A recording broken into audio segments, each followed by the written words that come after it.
عن أبي هريرة رضي الله تعالى عنه قال قال رسول الله صلى الله عليه وسلم আবু হুরায়রা রাদিয়াল্লাহু তাআলা আনহুর বর্ণনা, আল্লাহ নবী বলেন, বাইনামা রাজুলুন ইয়ামশি বিতরিক ওয়াজাদা গুসনিন আলা শাওয়াজাদা গুসনা শাওকিন ফিত তরিক বা আলা তরিক।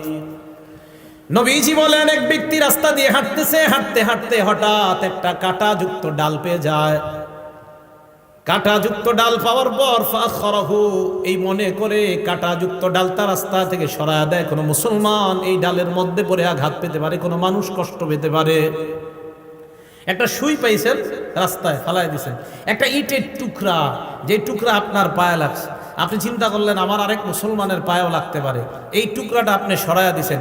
একটা কলার সিলকা, এটাতে আপনি পিছলা খেয়েছেন, আপনি চিন্তা করলেন আমার আরেক মুসলমান ভাইও এই সমস্যায় পড়তে পারে, আপনি সরাইয়া দিলেন। আল্লাহ নবী বলেন, ফাশাকারাল্লাহ, আল্লাহ আপনার এই আমলটা এত কবুল করে নেয়, আল্লাহ আপনার প্রতি সন্তুষ্ট হয়ে যায়। শুধু তাই নয়, আল্লাহ নবী বলেন তার আগের জিন্দেগীর সব গুনাহগুলো মাফ করে দেয়। সুম্মা ক্বালা আশ-শুহাদাউ খামসা, এরপর আল্লাহ নবী এই হাদিসের মধ্যে বলেন 5 শ্রেণীর শহীদের আলোচনা করলেন। 1 নাম্বার আল মাতউনু শহীদ, মহামারীতে কোনো ব্যক্তি যদি মারা যায়, প্লেগ রোগে যদি মারা যায়, ওই ব্যক্তি শহীদ হয়ে যায়। 2 নাম্বার আল মাবতুন শহীদ, পেটের রোগে যদি কেউ মারা যায়, কলেরা ডায়রিয়া হয়ে মারা গেলে ওই ব্যক্তি শহীদ। হ্যাঁ, কলেরা ডায়রিয়া, এই ব্যক্তি শহীদ 2 নাম্বার। 3 নাম্বার আল গরীক শহীদ, কোনো ব্যক্তি যদি পানিতে ডুবে মারা যায়, ওই ব্যক্তি শহীদ হয়ে যায়। 4 নাম্বার সাহিবুল হাদামি শহীদ, কোনো ব্যক্তি গাছের নিচে দাঁড়ায় আছে, ডাব পরে তাল পরে মারা যায়, ছাদের নিচে দাঁড়ায় আছে, ছাদ পরে মারা যায়। কার নিচে আপনি দাঁড়িয়ে আছেন, হঠাৎ ছাদের থেকে একটা ইট আপনার মাথায়, ফুলের টপ পরে আপনার মাথায় পড়ে আপনি মারা গেলেন, আল্লাহ নবী বলেন শাহাদাতের মর্যাদা পেয়ে গেলাম। 5 নাম্বার শহীদ ফি সাবিলিল্লাহ, আল্লাহর রাস্তায় যে জিহাদ করে শহীদ হয়, ব্যক্তি শহীদ হয়ে যায়। হাদিসের শেষে আল্লাহ নবী বলেন, দুনিয়ার মানুষ তোমরা জানো, লাউ ইয়ালামুন নাস মা ফিন নিদাই ওয়াস সাফিল আউয়াল, মানুষ যদি জানতো প্রথম কাতারে নামাজ পড়ার কি উপকারিতা, আর আজান দেওয়ার মধ্যে নামাজ আর আজান দেওয়ার মধ্যে কি উপকার, মানুষ যদি জানতো প্রথম কাতারে নামাজের কি ফায়দা, আজানের কি ফায়দা, সুম্মা লাম ইয়াজিদু ইল্লা আইয়াস্তাহিমু আলাইহি লাস্তাহামু আলাইহি, মানুষ যদি প্রথম কাতারের ফজিলত জানতো, লটারি করে হলেও মানুষ যুদ্ধ করে হলেও প্রথম কাতারে নামাজ পড়ার চেষ্টা করত। আর যদি আজানের ফজিলত জানতো, লটারি করে হলেও নিজের নাম লিস্টের মধ্যে এনে মুসলমান আজান দেওয়ার চেষ্টা করত। তাহলে আপনারা যদি জানতেন ফজিলত, নবীজি বলেন মানুষ বুঝতেছে না কেন যে প্রথম কাতারের ফজিলত, আজানের কি পরিমাণ ফজিলত, এগুলা মানুষ খুব মুয়াজ্জিনের অপেক্ষায় থাকে। আমাদের সকলকে আল্লাহ সহি শুদ্ধভাবে আজান শিখে এই আজানের আমল যেন আমরা করে আল্লাহর কাছ থেকে এই ফজিলত অর্জন করতে পারি, আল্লাহ তৌফিক দান করেন। সবাই আজান দেওয়ার নিয়ত হয়েছে তো ইনশাআল্লাহ? এইগুলো 2 নাম্বার। 3 নাম্বার, আজান যে ব্যক্তি দেয় কিয়ামতের ময়দানে তার গলা সবচেয়ে লম্বা হবে। মানে কি জিরাফের মতো? হ্যাঁ, মন দিয়ে শোনেন। মুসলিম শরীফের 387 নাম্বার হাদিস, 387, আমাদের মাদ্রাসা সিলেবাস অনুযায়ী 387, মোট হাদিস সংখ্যা হবে 3033টা। এই হাদিসের বর্ণনাকারী তলহা ইবনে ইয়াহইয়া। এই তলহা ইবনে ইয়াহইয়া ওনার চাচা থেকে বলেন, ওনার চাচা বলেন, কুনতু ইনদা মুআবিয়া ইবনে আবি সুফিয়ান রাদিয়াল্লাহু তাআলা আনহুমা। তলহা ইবনে ইয়াহইয়া বলেন, আমার চাচা ইমাম মুআবিয়া, আমির মুআবিয়ার কাছে ছিলেন। ফাজাআহুল মুয়াজ্জিন, মুয়াজ্জিন আসিয়া ইয়াদউহু ইলাস সালাহ। মুয়াজ্জিন আইসা কয়, আমির মুআবিয়াকে বললেন নামাজের সময় হয়েছে, মসজিদে চলেন। আমির মুআবিয়া বললেন, মুয়াজ্জিন দাঁড়াও। সামি'তু রাসূলুল্লাহি সাল্লাল্লাহু আলাইহি ওয়াসাল্লাম ইয়াকুল, আমি আল্লাহ নবীকে বলতে শুনেছি, আল মুয়াজ্জিনুনা আতওয়ালুন নাসি আ'নাকান ইয়াউমাল কিয়ামাহ, কিয়ামতের ময়দানে মুয়াজ্জিনের গলাটা কোটি কোটি মানুষের মাঝে লম্বা হয়ে যাবে। লম্বা দ্বারা কি উদ্দেশ্য মনে রাখবেন 2টা। 1 নাম্বার, আকসারুন নাসি মুতাশাউফান বা তাশাউফান ইলা রাহমাতিল্লাহ, কিয়ামতের ময়দানে মুয়াজ্জিন অন্যান্য কোটি কোটি মানুষের চাইতে আল্লাহর রহমতের অধিক প্রত্যাশী হবেন। এক, মুয়াজ্জিন আশায় থাকবে যে আমি মুয়াজ্জিন ছিলাম দুনিয়াতে, কিয়ামতের মাঠে আমি রহমতের বেশি প্রত্যাশী। নবী বলেন এই লম্বা গলা দ্বারা এটা উদ্দেশ্য। দুই নাম্বারটা বুঝেন, কি দুই নাম্বার? এক নাম্বারটা আরেকটু বুঝেন, লিআন্নাল মুতাশাউইফা ইউতিলু উনুখা ইলা মা ইয়াতাতাল্লাউ আলাই। যেই ব্যক্তি আকাঙ্ক্ষা করে কোনো জিনিসের, ওই ব্যক্তি তার আকাঙ্ক্ষিত বস্তুটার দিকে গলাটা এইভাবে বাড়ায়া তাকায়। যেই ব্যক্তি কোনো জিনিসের আকাঙ্ক্ষা করে, আগে তো রেজাল্ট বের হইতো বোর্ডে, এখন তো মোবাইলে বের হয়ে যায়। আগে যখন পরীক্ষার রেজাল্ট দিত আমরা হাসি উল্লাস করতে করতে স্কুলে যাইতাম আমাদের রেজাল্ট দেখার জন্য। তো যাওয়ার পরে মনে করেন কারো 1, 2, 3-এর মধ্যে আসছে যারা, ওই 3 জন কি করে আপনার সবার মাঝে এইভাবে গলাটা সামনে বাড়ায় দিতে চায় তার রেজাল্টটা দেখার জন্য।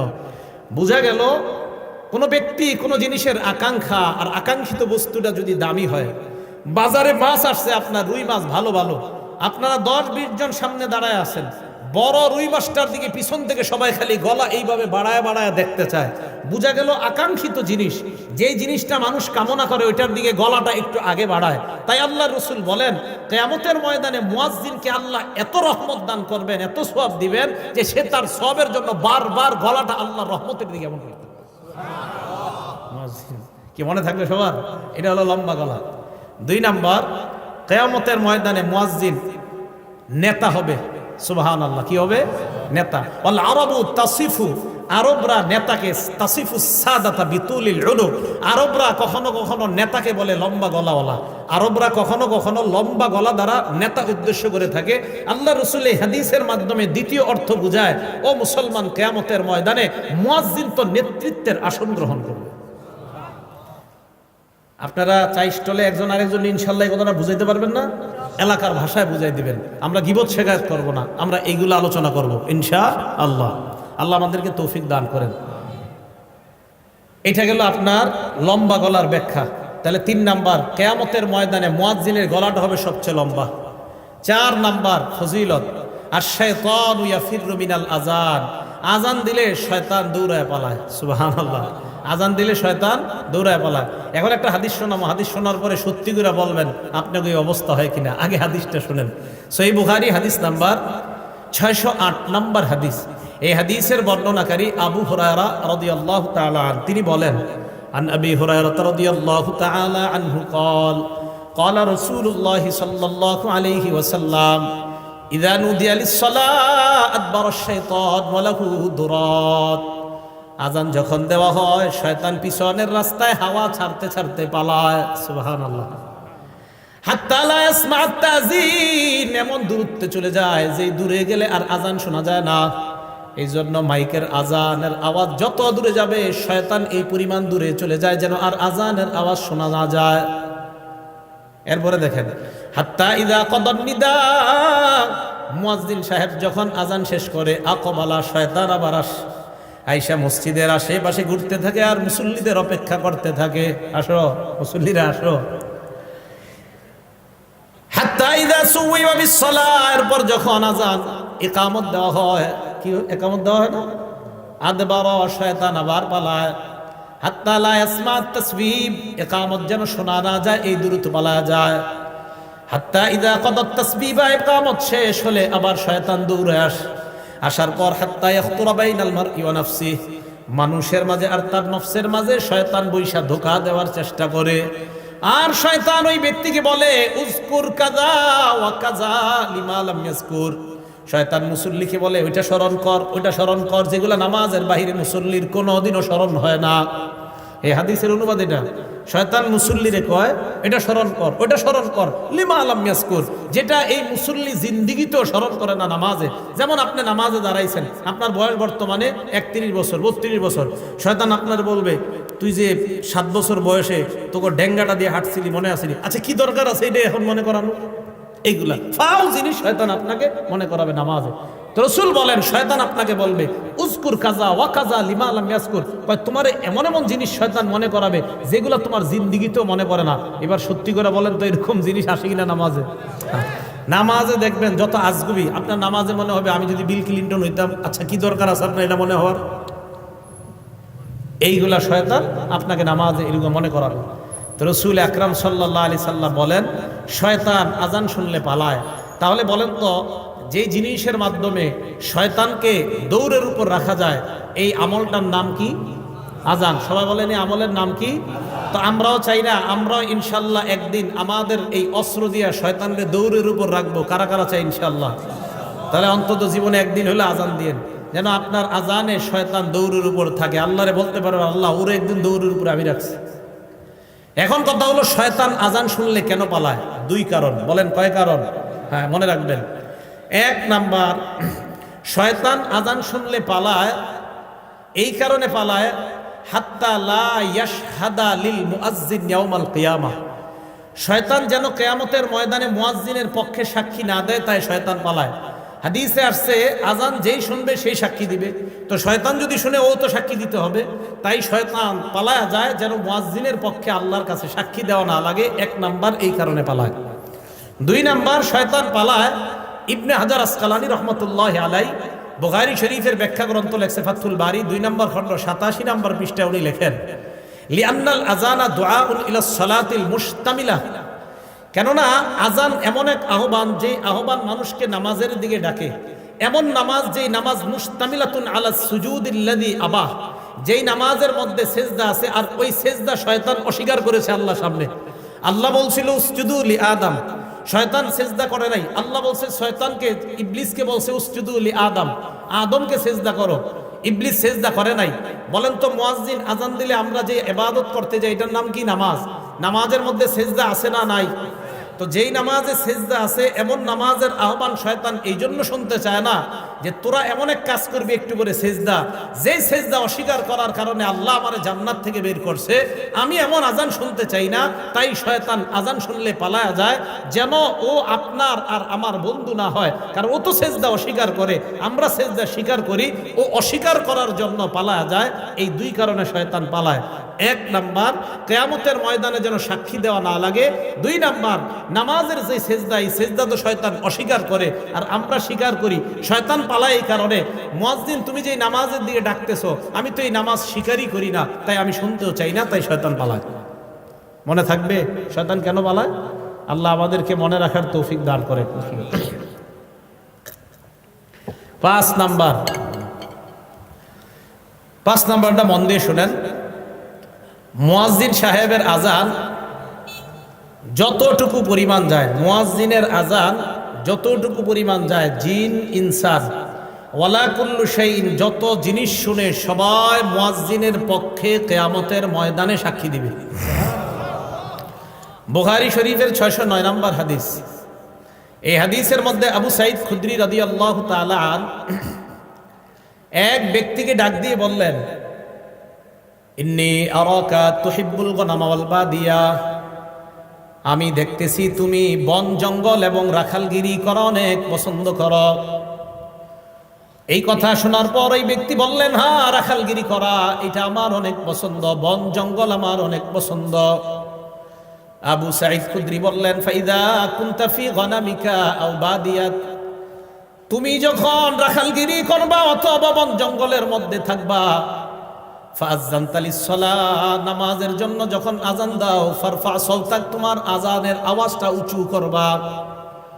ওই ব্যক্তি বলেন, আজানের আওয়াজ উঁচু করব কেন? আবু সাঈদ খুদরি বলেন, ফাইন্নাহু লা ইয়াসমাউ মাদা সাওতিল মুআজ্জিনি জিন্নুন ওয়ালা ইনসুন ওয়ালা শাইউন ইল্লা শাহিদা লাহু ইয়াউমাল কিয়ামাহ। কেননা মুয়াজ্জিনের আজানের আওয়াজ জিন ইনসান এবং যারাই শুনতে পায় কিয়ামতের ময়দানে আল্লাহর কাছে মুয়াজ্জিনের পক্ষে সাক্ষী হয়ে যায়। তুমি আজান বন জঙ্গলে দিলেও উঁচু আওয়াজে দিবা। কেন দিবা? তোমার আজানের আওয়াজ যত মানুষ, যত জিন যারাই শুনবে তারাই কিয়ামতের ময়দানে সাক্ষী দিবে। এখন আমি আপনাদেরকে বলতে চাই, আমার পক্ষে কিয়ামতের ময়দানে জিন ইনসান এবং প্রচুর পরিমাণ সাক্ষী হোক, এটা আমরা সবাই চাই কি চাই না? এই জন্য মসজিদে আজান দিবেন। আজানের আওয়াজ যত দূরে যাবে, যারা আপনার আজানের আওয়াজ শুনবে কিয়ামতের ময়দানে আল্লাহর কাছে বলবে, আল্লাহ এই ব্যক্তির আজানের আওয়াজ আমরা শুনছি, আমরা তার মাগফিরাতের পক্ষে আপনার কাছে সাক্ষী দিলাম। 6 নাম্বার, মুয়াজ্জিন সাহেবের ব্যাপারে 6 নাম্বার যে কথাটা বলবো, আমি মূলত আজান যেই কারণে দেওয়ার জন্য খুব বেশি আগ্রহী, এই 6 নাম্বারটার কারণে। 6 নাম্বার যে ফজিলতটা, মুয়াজ্জিন সাহেব যারা দুনিয়াতে আজান দেয় তাদের জন্য আল্লাহর রাসূল আল্লাহর কাছে বলে, আল্লাহ মুয়াজ্জিনদেরকে আপনি মাফ করে দেন। আর কি চান? রাসূল সাল্লাল্লাহু আলাইহি সাল্লাম বলছেন। আবু দাউদ শরীফের 517 নাম্বার হাদিস, عن أبي هريرة رضي الله تعالى عنه قال قال رسول الله صلى الله عليه وسلم আবু হুরায়রা রাদিয়াল্লাহু তাআলা আনহুর বর্ণনা, আল্লাহ নবী বলেন, আল ইমামু যামিন, ইমাম হলো জিম্মাদার, ওয়াল মুয়াজ্জিনু মু'তামান, মুয়াজ্জিন হলো আমানতদার। নবীজি বলেন, আল্লাহুম্মা আরশিদিল আইম্মা, আল্লাহ দুনিয়ার সমস্ত ইমামদেরকে তুমি পথ প্রদর্শন করো, সঠিক পথে তুমি পরিচালনা করো, সঠিক পথ দেখায় দাও দুনিয়ার সব ইমাম সাহেবদেরকে। এরপর নবী বলেন, ওয়াগফির লিল মুয়াজ্জিনিন, মাবুদ দুনিয়ার মধ্যে আমার যত উম্মত আজান দেয় তাদের জন্য আমি তোমার কাছে বললাম সমস্ত মুয়াজ্জিনদেরকে তুমি মাফ করে দাও। তাহলে আপনি আল্লাহ রসুলের দোয়া পাবেন, যে রসুল সাল্লাল্লাহু আলাইহি সাল্লাম মুয়াজ্জিনের জন্য আল্লাহর কাছে বলছে, আল্লাহ আপনি দুনিয়ার সব মুয়াজ্জিনদেরকে মাফ করে দেন। আমি আপনাদের কাছে জানতে চাই, এর চেয়ে বড় আর দোয়া কি চান?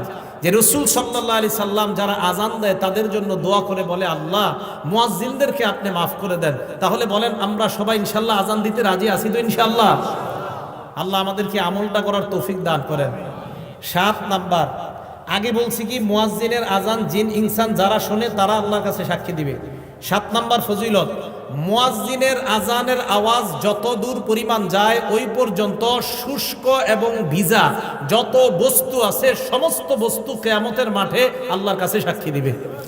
শুধু তাই না, মুয়াজ্জিনের আজান যেই পরিমাণ দূরে যায় ওই পরিমাণ, মানে এরকম লম্বা পরিমাণ পর্যন্ত তার গুনাহ মাফ করে দেওয়া হয়। দলিল আবু দাউদ শরীফ 515 নাম্বার হাদিস। এই হাদিসের বর্ণনাকারীও আবু হুরায়রা রাদিয়াল্লাহু তাআলা আনহু। عن أبي هريرة رضي الله تعالى عنه قال قال رسول الله صلى الله عليه وسلم আবু হুরায়রা রাদিয়াল্লাহু তাআলা আনহুর বর্ণনা, আল্লাহ নবী বলেন, আল মুয়াজ্জিনু ইগফারু লাহু মাদা সাউতিহি, মুয়াজ্জিন যখন আজান দেয়, ইগফারু লাহু মাদা সাউতিহি, তার আজানের আওয়াজ যেই পরিমাণ দূরে যায় ওই পরিমাণ পর্যন্ত তাকে ক্ষমা করে দেওয়া হয়। আজান জোরে দিবেন, যদি মাইক না থাকে কারেন্ট না থাকে তো জোরে দিবেন। আগের দিনে মুরব্বীরা আজান দিলে 2-3 মাইল দূর থেকে শোনা যেত। এখন আমরা খানা খাদ্যে সব ভেজাল ঢুকছে, আওয়াজও কম, আজানের অত আওয়াজও হয় না। আর দালান কোঠায় এত বাড়ছে যে আজানের আওয়াজ এখন দূরেও যায় না। রাসূল সাল্লাল্লাহু আলাইহি সাল্লাম বলেন, মুয়াজ্জিনের আজানের আওয়াজ যেই পরিমাণ দূরে যায় ওই পরিমাণ দূরত্ব পরিমাণ আল্লাহ তার জিন্দেগীর গুনাহ মাফ করে দেয়। এবার কি বলে দেখেন, ওয়ায়াশহাদু লাহু কুল্লু রাতবিন ওয়া ইয়াবিস, যত শুষ্ক ভিজা তাজা এবং শুষ্ক যত বস্তু আছে সমস্ত বস্তু কিয়ামতের ময়দানে মুয়াজ্জিনের পক্ষে আল্লাহর কাছে সাক্ষী দিবে। তাহলে আমরা আজান দিব ইনশাআল্লাহ। এই 7। 8 নাম্বারটা শুনেন, নাসাই শরীফের 666 কত হইল? 666 কত হয়? হ্যাঁ 666 নাম্বার হাদিস। কত? 666 কত হয়? 666 নাম্বার হাদিস। এই হাদিসের বর্ণনাকারীর নাম উকবা ইবনে আমির রাদিয়াল্লাহু তাআলা আন। তিনি বলেন, সামিআতু রাসূলুল্লাহি সাল্লাল্লাহু আলাইহি ওয়াসাল্লাম ইয়াকুল, আল্লাহ নবীকে আমি বলতে শুনলাম, ইয়াজাবু রাব্বুকা মিন রাঈ গানামিন ফি রাসি শাজিয়াতিল জাবাল, তোমাদের কেউ যদি পাহাড়ের চূড়ায় যায়, চূড়ায় যাওয়ার পর যদি আজান দেয়, আজান দেওয়ার পর যদি নামাজ কায়েম করে, জোরে বলেন কোথায়? আরে আরো জোরে। তোমাদের কেউ যদি পাহাড়ে যায়, যাওয়ার পর পাহাড়ে যদি আজান দেয়, এই পাহাড়ে যে ব্যক্তি যায় ওই রাখালকে দেখে আল্লাহ আশ্চর্য হয়ে যায়। সুবহানাল্লাহ। রাখাল পাহাড়ের উপরে গেছে, আল্লাহ তাকে দেখে আশ্চর্য হয়। কেন? ফায়ুআযযিনু লিস-সালাহ, নামাজের সময় হলে সে আজান দেয়। ওয়ায়ুকিমুস-সালাহ, নামাজ কায়েম করে। ফায়াকুলুল্লাহ, আল্লাহ ফেরেশতাদেরকে বলে, উনজুরু ইলা আবদি হাদা, আমার এই রাখাল বান্দার দিকে তাকাও, পাহাড়ের উপর আসছে, আজান দিছে, নামাজ আদায় করছে, নামাজ কায়েম করছে। গফারতু লিআবদি, ফেরেশতারা তোমরা সাক্ষী থাকো, আমি আমার এই বান্দাকে মাফ করে দিলাম। ও আদখালতুহুল জান্নাহ, আমি আল্লাহ তাকে জান্নাতে প্রবেশ করায়া দিলাম। কোন ব্যক্তি পাহাড়ে গেছে, পাহাড়ে গিয়ে আজান দিছে, আজান দিয়ে নামাজ পড়ছে, আল্লাহ আশ্চর্য হয়ে যায়। রাখালকে দেখে আল্লাহ আশ্চর্য হয়। ইয়াজাবু রাব্বুকা মিন রাই গানাম ফি রাসি শাজিয়াতিল জাবাল, পাহাড়ের চূড়ায় শৃঙ্গে ওঠে কোন রাখাল আজান দেয়, নামাজ কায়েম করে, তাকে দেখে আল্লাহ আশ্চর্য হয়ে ফেরেশতাদেরকে বলে, আমার বান্দা দেখো পাহাড়ের উপর আইসা আমারে ভুলে না, আজান দেয়, নামাজ কায়েম করে, ফেরেশতারা সাক্ষী থাকো, আমি তাকে মাফ করে দিলাম, আমি তাকে জান্নাতি বানায় দিলাম। আজান দিবেন তো? 9 নাম্বার ফজিলত। এই জায়গায় আপনারা আজান দিছেন বা এখন মোটামুটি প্রায় সময় দেন কারা কারা? মাশাআল্লাহ, হাত নামান। 12 বছর যদি টানা আজান দেন, কয় বছর বলেন জোরে, কয় বছর? 12 বছর। তা আমারই অর্জন করতে মন চাই এই ফজিলত। আপনারা তো খালি দাওয়াত দেন, দাওয়াত না দিলে আজান দিতে হবে মসজিদে, সমস্যা কি? হ্যাঁ সমস্যা। আমি যে মসজিদ তাফসীর করি ওখানে বললাম তো মাঝে মাঝে আজান দেওয়ার চান্স নেই। আজান দেওয়া অনেকে শরম মনে করে, নাউজুবিল্লাহ, আস্তাগফিরুল্লাহ, ইন্না লিল্লাহ, এরা মনে করে শরমের ব্যাপার আজান দেওয়া, ছি ছি। ইবনে মাজার 728 নাম্বার হাদিস। এই হাদিসের বর্ণনাকারী আব্দুল্লাহ ইবনে ওমর রাদিয়াল্লাহু তাআলা আনহুমা, তিনি বলেন, ক্বালা রাসূলুল্লাহ সাল্লাল্লাহু আলাইহি ওয়াসাল্লাম, আল্লাহ নবী বলেন, মান আযানা সিনতাই আশারাতা সানাতান, কেউ যদি 12 বছর টানা আজান দেয়, জুড়ে বলেন কয় বছর? নবীজি বলেন, কেউ যদি টানা 12 বছর আজান দিতে পারে, ওয়াজাবাত লাহুল জান্নাত, তার জন্য আল্লাহর জান্নাত ওয়াজিব হয়ে যায়। কয় বছর? 12 বছর টানা আজান দিলে জান্নাত ওয়াজিব। আজান দিবেন তো? আজানের ফজিলত সবাই সবাই, ইমাম সাহেবরাও চেষ্টা করেন, খতিব সাহেবরাও চেষ্টা করেন, উলামায়ে কেরাম যারা আছেন মাঝে মাঝে ফজিলত তো আমগো দরকার আছে। এই সাধারণ জনগণ লম্বা গলা দিয়ে আল্লাহর কাছ থেকে রহমত দিব, তা আমরা হুজুররা কি করবো? আমাদেরও দরকার আছে ফজিলত। 9 নাম্বার। 10 নাম্বার, এটা আজীব এক ফজিলত। মুয়াজ্জিনের আজান শুইনা যারা নামাজে আসবে, এই নামাজিরা নামাজ পড়ে যে পরিমাণ সওয়াব পাবে, মুয়াজ্জিন একা সেই সওয়াব সব পাবে। তবরানি শরীফ 2 নাম্বার খন্ড 288 নাম্বার পৃষ্ঠা।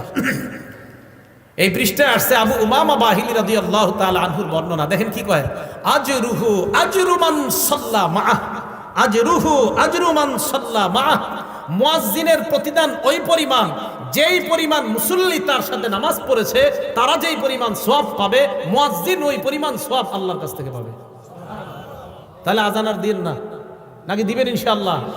আজান সবাই দেওয়ার চেষ্টা করবেন, সহি শুদ্ধভাবে আলেমদের কাছ থেকে শিখবেন, শিখার পর আজান দেওয়ার চেষ্টা করবেন। আল্লাহ আজানের এই ফজিলতগুলা, ফাজাইলগুলা আমাদের সকলকে অর্জন করার তৌফিক দান করেন। তাহলে আজান দেওয়ার চেষ্টা আমরা ইনশাল্লাহ করবো। চান্স দিব তো ইনশাল্লাহ? আসলে সত্যি করে মন থেকে বলেন তো, কাদের কাদের এখন মনে হইতেছে না ইনশাল্লাহ এই ফজিলতটা আমরা অর্জন করা দরকার? সত্যি সত্যি দরকার তো? এই আমলটা কইরেন। দুনিয়ার শ্রেষ্ঠ কথা, হাইয়া আলাস সালাহ হাইয়া আলাল ফালাহ, আসো কল্যাণের দিকে, আসো নামাজের দিকে, এর চেয়ে আর উত্তম কথা আর কি হতে পারে?